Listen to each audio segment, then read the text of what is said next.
नमस्कार दोस्तों, आप सभी का स्वागत है मेरे YouTube चैनल पर। आज हम डिस्कस करने वाले हैं जॉन लॉक को।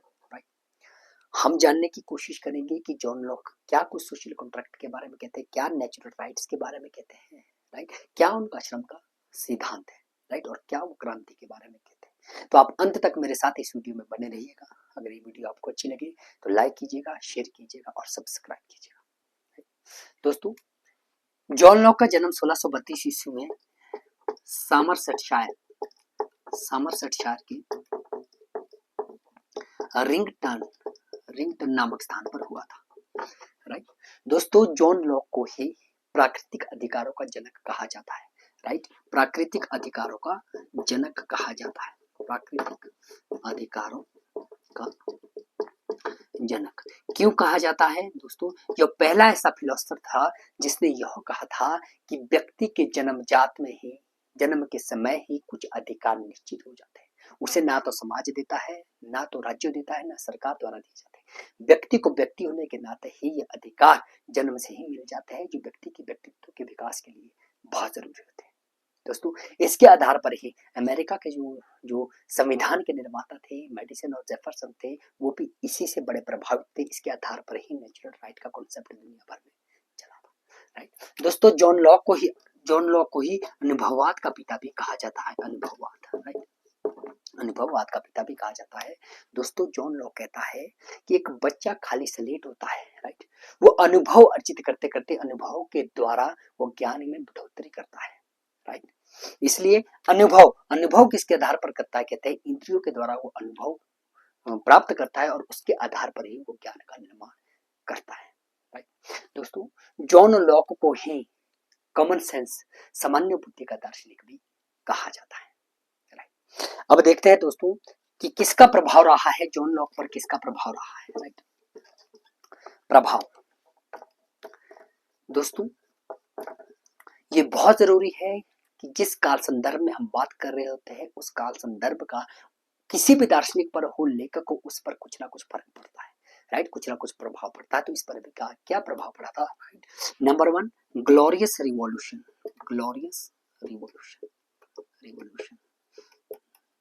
राइट, शानदार क्रांति जिसको कहते हैं, शानदार क्रांति। राइट, 1688 में दोस्तों, 1688 में इंग्लैंड में शानदार क्रांति हुई थी, जो पहली ऐसी क्रांति थी जिसमें बिना किसी रक्तपात के शांतिपूर्ण तरीके से लोगों ने अपने राजा को बदल दिया था और एक उत्तरदायी सरकार की स्थापना की थी।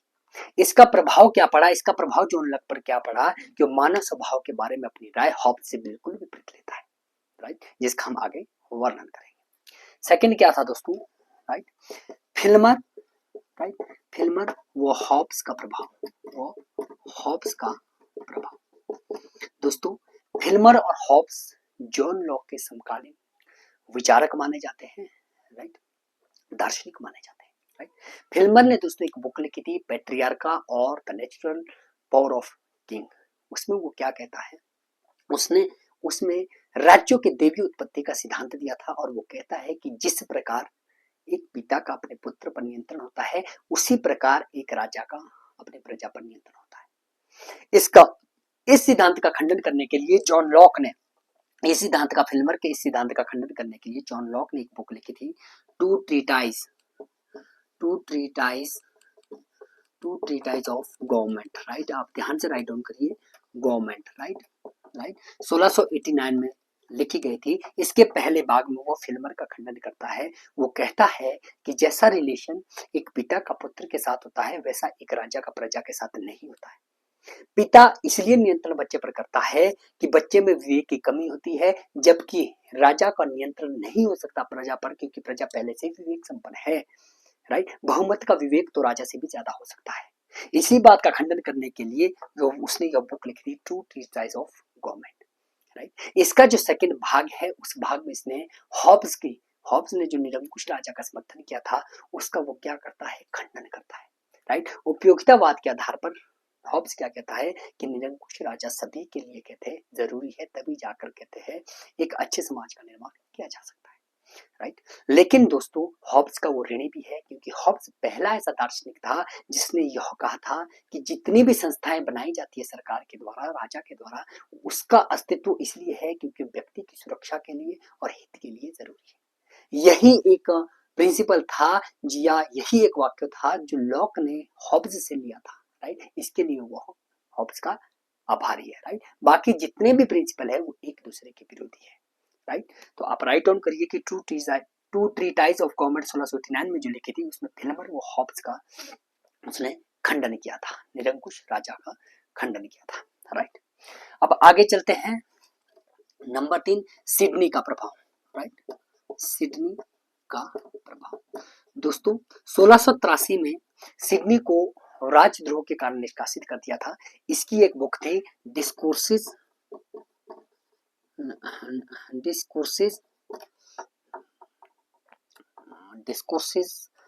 Concerning government, right, government,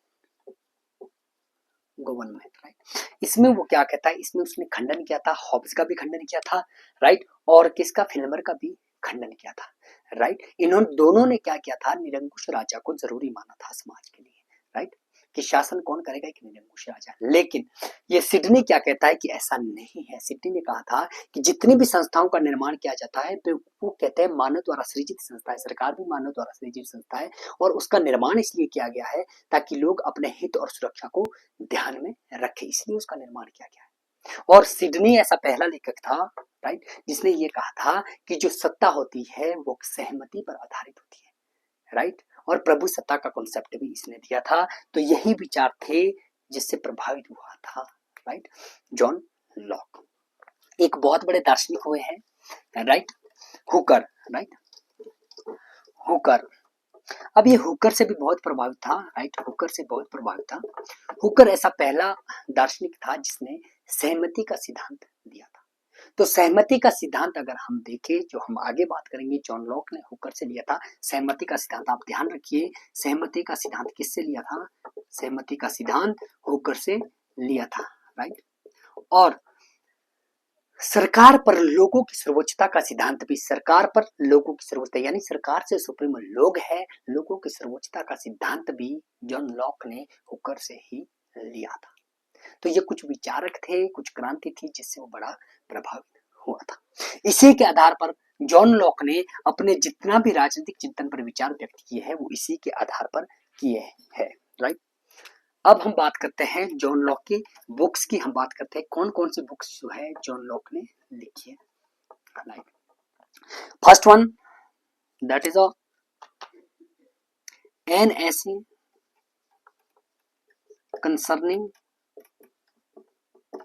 concerning human understanding,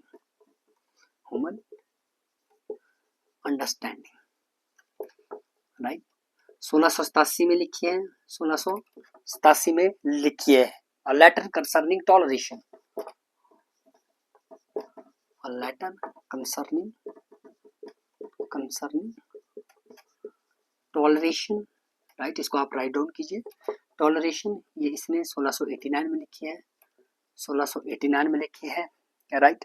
to treatise of government, जैसे मैंने पहले भी लिखी थी, two treatise of government, right, government, right. ये भी इसने 1689 में लिखी थी, 1689 में लिखी थी, राइट।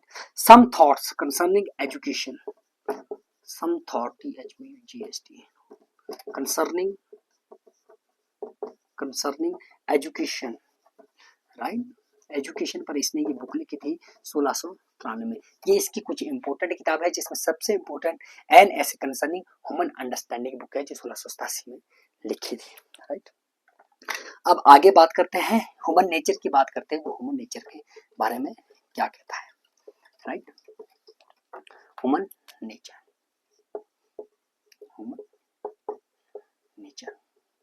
दोस्तों उसने एक बुक लिखी थी an essay concerning human understanding,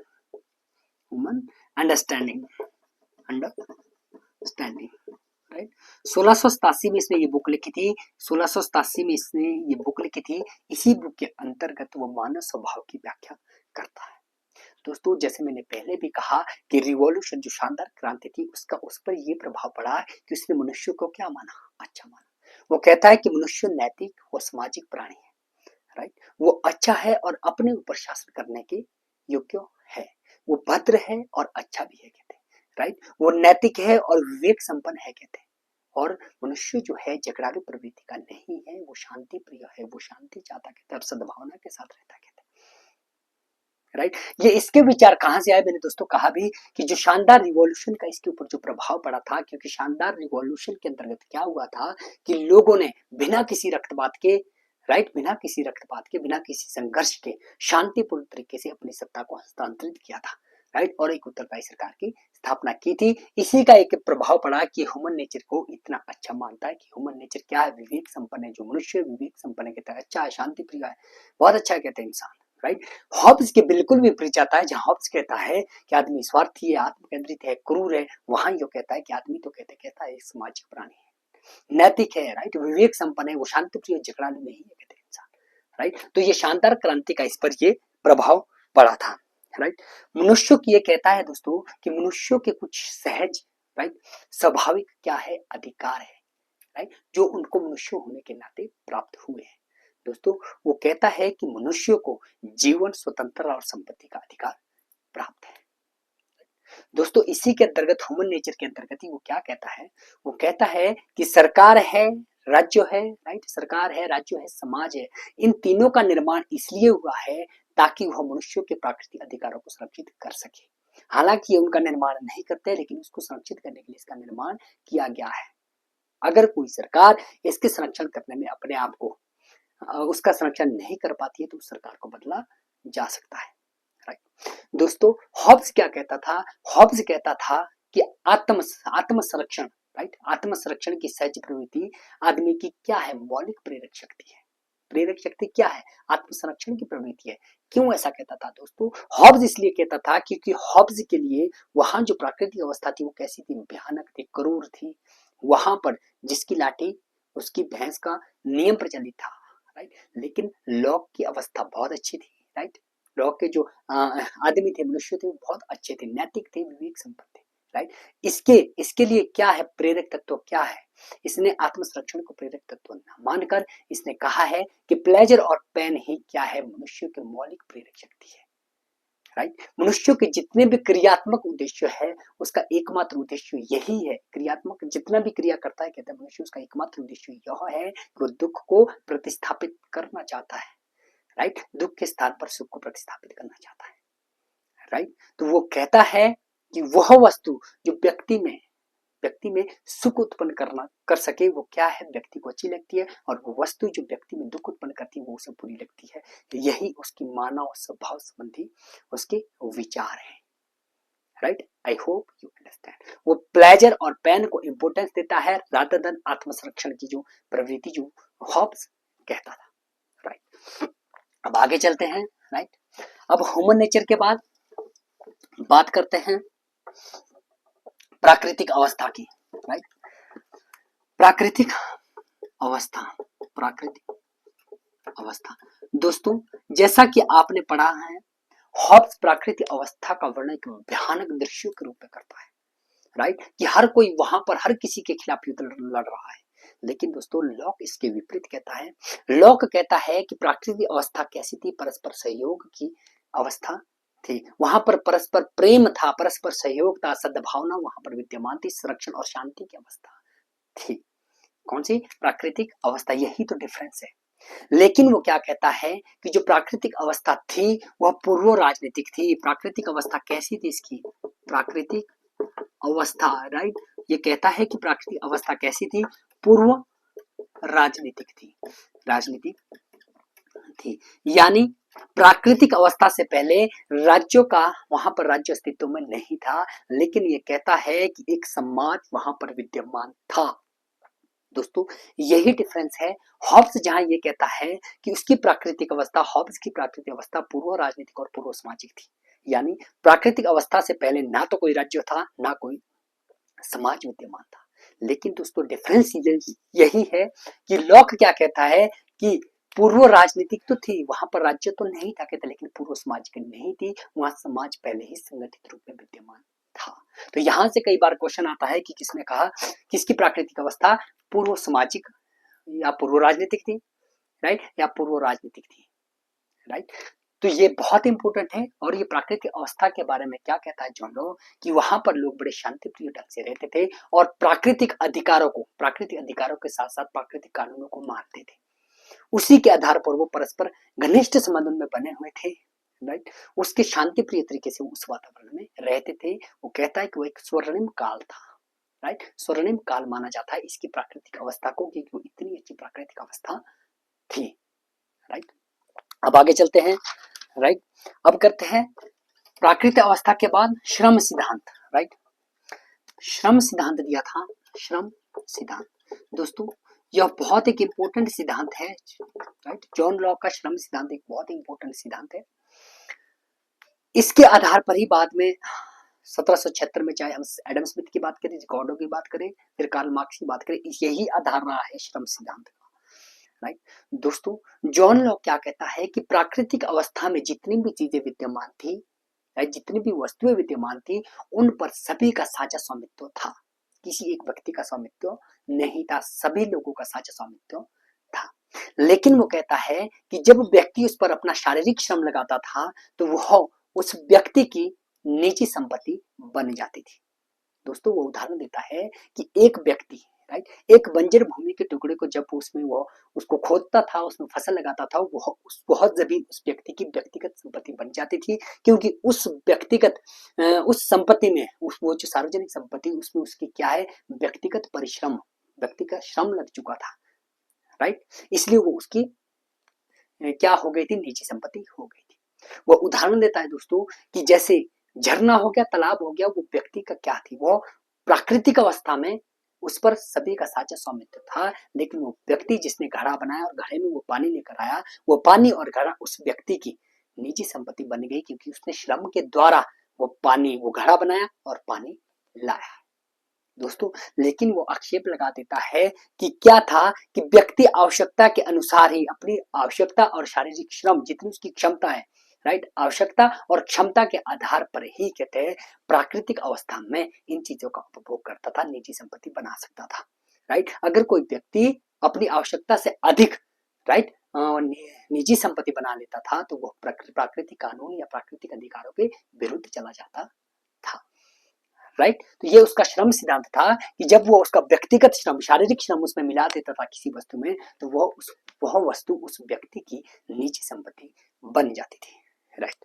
I hope कि आपको ये कॉन्सेप्ट समझ आ गया होगा। अब बात करते हैं इसके सोशल कॉन्ट्रैक्ट की, राइट, सोशल कॉन्ट्रैक्ट।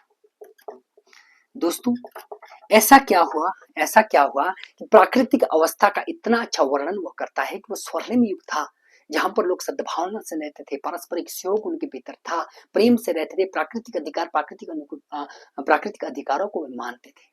लेकिन ऐसा क्या हुआ कि उन प्राकृतिक अधिकारों, राइट, उस प्राकृतिक अवस्था में जिसे स्वर्णिम युग कहा जाता है, वहां से उनको आना पड़ा, एक समझौता करना पड़ा, राइट, सामाजिक समझौता करना पड़ा, राजनीतिक समझौता करना पड़ा। दोस्तों इसका लॉक हालांकि संतोषजनक उत्तर नहीं दे पाता है, लेकिन वो कहता है कि वहां पर क्या था, प्राकृतिक कानूनों की अनिश्चितता थी। वहां पर प्राकृतिक कानूनों की व्याख्या वहां के लोग अपने तरीके से करने लगे थे, उसको एग्जीक्यूट करने लगे थे, राइट। वहां पर किस चीज की कमी थी कि जो प्राकृतिक कानून थी उनकी व्याख्या करने वाला कोई नहीं था, उसको एग्जीक्यूट करने वाला कोई नहीं था, और उसके आधार पर जो न्याय देने वाला वहां पर कोई नहीं था। इन तीन इंस्टीट्यूशन की, संस्थाओं की वहां पर कमी थी, जिसके आधार पर वो कहता है कि लोगों ने क्या क्या इकट्ठे होकर एक राजनीतिक समझौता किया। इसके समझौते को सामाजिक समझौता वैसे नहीं कहा जा सकता, क्योंकि पहले से ही समाज विद्यमान था, एक राजनीतिक समझौता कहा जाता है। कहते उन्होंने आपस में इकट्ठे हुए और उन्होंने एक राजनीतिक समझौते का निर्माण किया। और यहाँ ध्यान में रखिए दोस्तों कि उसने निर्माण क्यों किया, इतनी अच्छी अवस्था थी, उसने निर्माण इसलिए किया, वो कहता है कि जो प्राकृतिक कानून थे उनकी व्याख्या करने वाली कोई संस्था नहीं थी, उसको एग्जीक्यूट करने वाली कोई संस्था नहीं थी, और उसके आधार पर न्याय करने वाली कोई संस्था नहीं थी। तो आज के वक्त में, राइट, विधानमंडल है, राइट, एग्जीक्यूटिव बॉडी है, और आपकी जो जुडिशरी है, उन तीनों का निर्माण इसी आधार पर माना जाता है कि इन तीनों के आधार पर ही अमेरिकन कॉन्स्टिट्यूशन में भी इन तीन चीजों का निर्माण किया गया, इंडिया में भी इन चीजों का निर्माण किया गया है, राइट। अब वो क्या कहता है, इसके सोशल कॉन्ट्रैक्ट में बहुत इंपॉर्टेंट चीज क्या है दोस्तों, कि इसका सोशल कॉन्ट्रैक्ट में पहले से ही समाज विद्यमान था। मैंने पहले भी कहा है, हॉब्स के जब सोशल कॉन्ट्रैक्ट हुआ था तो क्या थी, प्राकृतिक अवस्था कैसी थी, वहां पर ना तो समाज विद्यमान था, ना कोई राज्य विद्यमान था, राइट।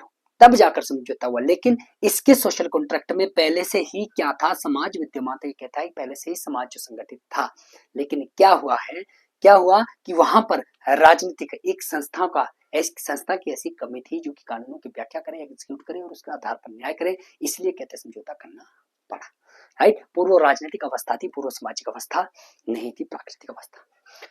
दोस्तों इसके अंतर्गत ही, सोशल कॉन्ट्रैक्ट के अंतर्गत ही वह न्यास शब्द का यूज करता है, न्यास का, ट्रस्ट जिसको कहते हैं, ट्रस्ट या fiduciary, right, fiduciary, right, fiduciary शब्द का यूज करता है गवर्नमेंट के लिए, राइट।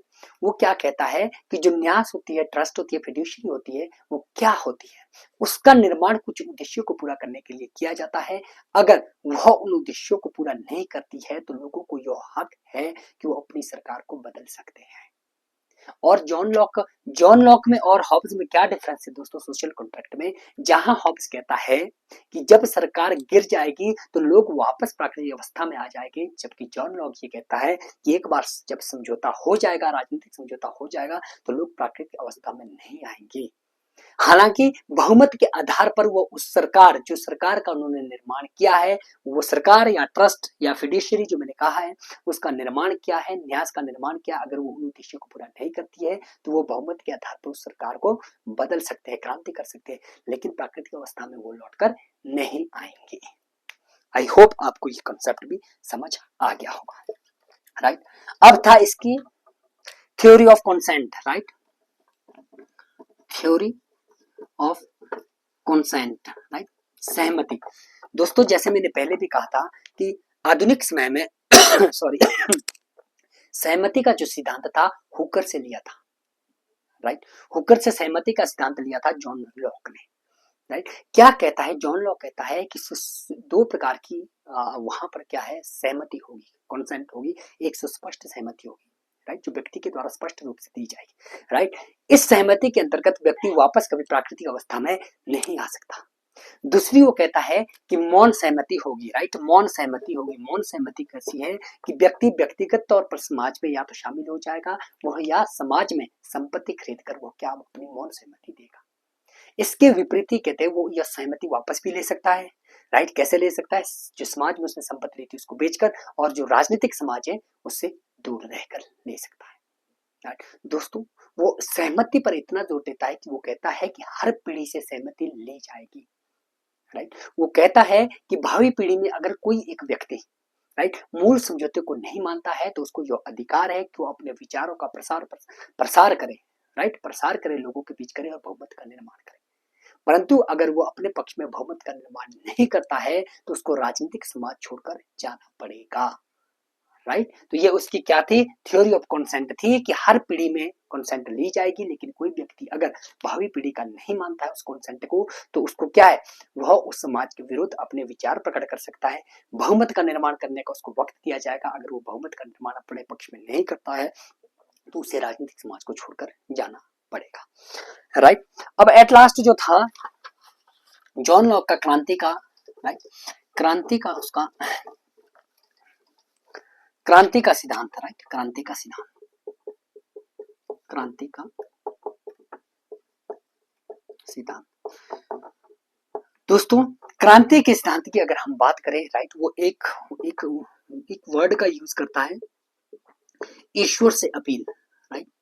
वो क्या करता है दोस्तों, राइट, जहां पर हॉब्स सिर्फ आत्म संरक्षण के विषय में क्रांति करने का अधिकार देता है, बाकी व्यक्ति को किसी भी प्रकार के राजा के विरुद्ध जाने का अधिकार नहीं है।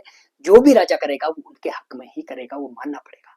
वहीं जॉन लॉक क्या कहता है, जो एक फिड्यूशियरी होती है या ट्रस्ट होती है या एक न्यास होता है, उसका निर्माण किया जाता है कुछ उद्देश्यों को पूरा करने के लिए। अगर वो उन उद्देश्यों को पूरा नहीं करती है तो व्यक्ति को ईश्वर से अपील या क्रांति करने का अधिकार है, वो उस सरकार को बदल सकते हैं, राइट। सरकार बदल जाएगी। जहां पर हॉब्स क्या कहता था कि प्राकृतिक अवस्था में वापस आ जाएंगे, वहां ये क्या कहता है कि किसी प्राकृतिक अवस्था में वापस नहीं आएंगे, बल्कि सरकार का स्वरूप बदल जाएगा, सरकार को बदल दिया जाएगा, राइट। वो कहता है कि क्रांति किस आधार पर होगी, अगर जो कहते हैं ट्रस्ट है, न्यास है, अगर वो व्यक्ति के अधिकारों का संरक्षण नहीं कर पा रही है, प्राकृतिक कानूनों की व्याख्या एग्जीक्यूट और न्याय नहीं कर पा रही है, तो सरकार को बदला जा सकता है, जिसे वो क्रांति का नाम या ईश्वर से अपील कहता है। लेकिन दोस्तों वो कहता है कि जो क्रांति है वो भी बहुमत के आधार पर होनी चाहिए, बहुमत के आधार पर होनी चाहिए, बहुमत के निर्णय पर होनी चाहिए कहते क्रांति। राइट, ऐसा नहीं है कुछ एक व्यक्ति को कोई चीज अच्छी नहीं लगी तो क्रांति करे, नहीं। वो क्यों ऐसा कहता है, वो कहता है दोस्तों कि राजनीतिक जो समझौता हुआ था, सोशल कॉन्ट्रैक्ट जो हुआ था, सामाजिक समझौता हुआ था, वो भी बहुमत के आधार पर हुआ था। ये तो कहते हैं असंभव है कि संपूर्ण जो है मत को अपने साथ मिला दिया जाए, लेकिन कहते हैं यह पॉसिबल है कि बहुमत के आधार पर जब बहुमत निर्णय करे कि यह जो न्यास है, सरकार है, राइट, फिड्यूशरी है, अगर वो हम उस उद्देश्य को प्राप्त नहीं कर पा रही है जो हमने इन्हें दिए थे, हमारे अधिकारों का संरक्षण नहीं कर पा रही, तो हमें क्रांति करने का अधिकार वह देता है। राइट, दोस्तों वो कहता है कि अगर किसी देश में कोई राजा किसी दूसरे देश को जीत ले, तब भी वो जस्टिफाई नहीं कर सकता है वहां पर अगर वो शासन करे। कब तक? जब तक कि वहां के शासितों ने कंसेंट नहीं दिए, सहमति नहीं दी है उस राजा को कि हम आपको राजा मानते हैं। राइट, तो सहमति का जो आज की डेट में भी, अगर इंडिया की बात करूं, अमेरिका की बात करूं, मैक्सिमम कंट्रीज की बात करूं, सहमति के आधार पर, राइट, सहमति के आधार पर और बहुमत के आधार पर आज भी क्या निर्णय भी बहुमत के आधार पर लिए जाते हैं। राइट, सरकारों का निर्माण भी बहुमत के आधार पर लिया जाता है। तो जॉन लॉक इतने बड़े दार्शनिक थे कि उस वक्त इन्होंने बहुमत का निर्णय, राइट, बहुमत के निर्णय की बात की थी और सहमति के शासन की बात की थी और प्रभु से ताल्लुकों में निहित बताई थी। आई होप कि आपको समझ आ गया होगा। जितना कुछ था मैंने इंक्लूड करने की कोशिश की है। राइट, नेक्स्ट टॉपिक में नई डेडिकेशन के साथ मिलेंगे। तब तक के लिए जय हिंद, जय भारत। Thanks for watching.